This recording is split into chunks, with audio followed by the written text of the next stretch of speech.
پر همدې موضوع د بحث لپاره په ژوندۍ بڼه راسره وصل دی د نړیوالو چارو کارپوه ښاغلی عزیز معارض صاحب. معارض صاحب ستړی مه شې، وخت په خیر خپرونې ته هم په خیر راغلی. معارض صاحب په دې وروستیو کې له پاکستان څخه د افغان کډوالو د ایستلو بهیر نور هم ګړندی شوی دی. فکر کوئ پاکستان د څه په لټه کې دی؟ مننه جناب لالی صاحب. لومړی تاسو ته تاسو خدمتګار پروګرام ته لیدونکو السلام او احترامات وړاندې کوم. دا ثابته شوې د تجربې ښودلې د تاریخ د پاکستان ښودلې ده چې همیشه پاکستان د افزار نه استفاده کوي. افزار د فشار د خپلو ګټو پر بنیاد د خپلو تقاضاو د منلو پر بنیاد دا استفاده، کله له دین استفاده کوله، کله له اسلام نه او له مجاهد نه او جهاد نه او دې کلمو نه استفاده کوله، کله د افغانستان د بې اتفاقۍ اچولو نه او بیا لغن استفاده کول نه دې نه کار اخیستل، کله قومي مسایلو نه، کله زبني نه، کله لاسپوڅي کېنوله په حکومت کې بیا مخالفینو سره جنجال جوړاوه، کله د هر دولت د هر رژیم مخالفین راټول کړي او استفاده یې کوله. اوس هغه میراب و منبر و اسلام و دین د دوی په خپل ملک افشا شوی ده او زیاتره خلک عقیده په سوچه اسلامي نظام په افغانستان کې لري. دا وسیله دې نه تللې برعکس ورته بلا هم ګرځېدلې ده. اوس خلک ملتونه راجګ شوي ټي ټي پي او نور چې په ایران کې افغانستان کې ملا حکومت کوي چې موږ ولې پاکستان کې ونه کړو. کله چې هلته ښه رژیمونه دي، خلک تر خوشحاله دي، سوله د امنیت ولې پاکستان کې دی؟ پاکستان پنجابیانو چارواکو پوځیانو ایسای ته وایي چې تاسې قانون کفري ده، انګریزي ده، دلته فتنه ده، فساد ده، بهرانیان دي، چینایان، روسان، امریکایان په پاکستان کې آزاد ګرځي، معاملې کې څه پانګونې کوي.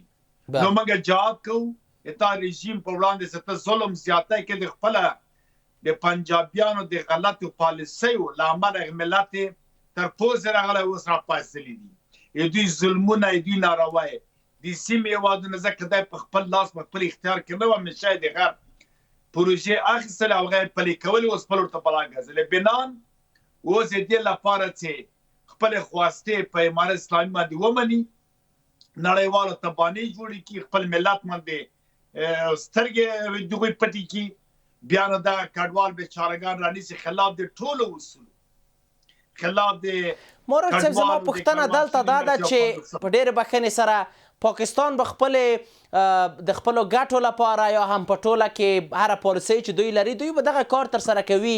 نړۍ ولې خاموشه ده معارض صاحب؟ ګاونډیان ولې خاموش دي معارض صاحب؟ ملګري ملتونه ولې خاموش دي معارض صاحب؟ اروپایي اتحادیه ولې خاموشه ده معارض صاحب؟ شرق بلاک ولې خاموش دی معارض صاحب؟ دلته دوه خبرې دي. یو خپله کله کله یو پالیسي چې مخې ته بیا د ګټو پر بنیاد کله کله هغه بیا کار نه کوي، باید تغییر ورکړي چې متاسفانه پاکستان په دې نزاکت ونه څه. اوس همغه پالیسۍ پخواني ته د فکر کول ځینتونه هماغه دي. اوس ورته مشکل جوړ شوی چې باعث دی عدم بقا یا خودیات تقریبا د تجزیه یا د نقشې له منظرو د پاکستان هم کېدونکی ده دا وضعیت. دویمه خبره تاسو سوال پر بنیاد د پوښتنې متاسفانه چې نړۍ غربي زبرځواک هېوادو په ګډون د ټولو ناتو چې عربي هېوادونه ټول پکې دي، اکثریت مطلق، نو دغه پاکستان د خپلو موخو دپاره جوړ کړی. د پاکستان بهرنی او کورنی سیاست مطلقا غرب په لاس کې ورکوي، د هغوی پروژې او برنامې او اهداف مقاصد مختوي.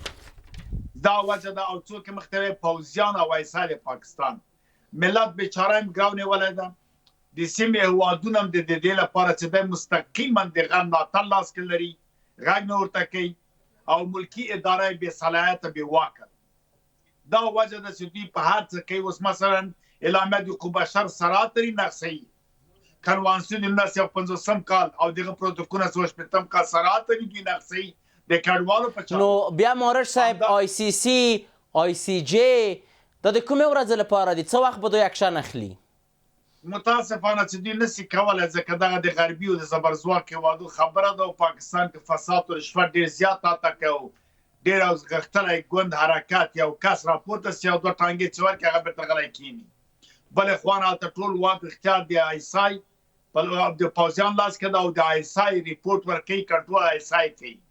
هلته دغه ظاهرا ګوندونه او خلک او اشخاص راپورته کېږي، په باطن کې ټول په ګډون د ټي ټي پي او د دوی خپلې پروژې دي. و د داعش پروژه هم دوی په ډېره لویه کچه باندې روانه کړې، همدا وجه چې افغانستان ته را روان دي چې وایي چې دلته TDP ده، دلته داعش ده، درحالی که افغانستان کې د دوی ثبوت نشته چې وړاندې کې چې واقعا شته که نشته، او نړۍ او د سیمې هېوادونه په دې پوهېږي.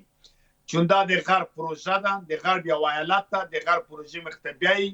دا اوسنۍ جګړې او خبرې اترې چې افغانستان سره کوي، دا د دوی د غرب پروژه پلې کوي. غواړي چې څنګه ذبیح الله مجاهد وویلې، دوی غواړي چې باګرام ته راسي. دا خبره مخکې من کړې وه څو وارې مراتبو.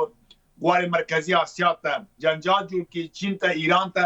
دغه پروژه ماموریت پاکستان غواړي چې خدای په لاس کې واخلي او د پاکستان په ترو دوی کوي، ځکه قطر او ترکیه او نور ځینې یو څه لرې دي. دا چې بیا مذاکرې ته کینم، خبرو ته کینم، دام په ملت خپل غولول دي، د اوسه د دنیا لپاره ځان آماده کول دي. هلته مذاکرې خبرو ته کیني، هلته بیا په شاته ګواښونه کوي، هلته بیا شرط کیدي چې که دا کار ونه تاسو مذاکره د کمارت صاحب یو مذاکره د اسلامي امارت پاکستان ترمنځ یو څو ورځو کې به ترسره شي، څومره امیدواري ده د مذاکراتو ته؟ د پاکستان تاریخ ښودلی چې هغه چې ګټه نه وي، دا اوس هم دا فشار واردول په کډوالو باندې ملت ته دا ده چې هلته بیا یې خپل شرطونه میز آماده کړي دي په 5 د نومبر باندې. د هغه لپاره بیا دوی غواړي چې هلته شرطونه وړاندې کړي. دا افغان اسرائیل دی پوهېږي چې افغانستان ګرچې تر اوسه پورې چې کوم کډوال راغلي دي، ډېر زیات فشار نه دی لیدلی. د شته امکاناتو نه طالبانو یا امارت اسلامي مرستې ورسره کړي، پوځیانو، داخلي وزارت، نور مختلف وزارتو. خو بیا هم دوی پوهېږي چې په فعلیت کې افغانستان دومره پیاوړی اقتصاد نه لري، زمی را روان ده، زلزلې دې خواته دي، پسه سیلاوونه راوځي، واره اورېږي. دوی په دې وخت دا کار کول ناروا ده. دا بشري ناورین منځته راوړل، خلاف د ټولو نړیوالو موازینو ده، خلاف د مشهور د ملګرو ملتونو ده، خلاف د 10 قطعنامه ماده‌ای د بشري حقوق ده، خلاف د کنوانسیونونو د مماجینو ده، خلاف د جرایم جنگی ده، خلاف د اصول دیپلماتیک ده، خلاف د حقوق بین دول خصوصي هغه رابطې او معاهدې او ژمنې چې دوه هیوادو ترمنځ شوي دي، خلاف د دې ټولو ده. مارندا کار کوي ځکه تر شا زبرځواک هیوادونه دي او دغه اصول مقرر زبرځواک هیوادو جوړ کړي دي، د آلې په توګه استعمالي. پاکستان هم دې نه ګټه پورته کوي. متاسفانه. درست. د نړیوالو چارو کارپوه ښاغلی عزیز مارج صاحب په خپرونه کې ستاسو له حضور څخه نړۍ منندوی یم. کور مو آباد چې موږ ته مو وخت راکړ.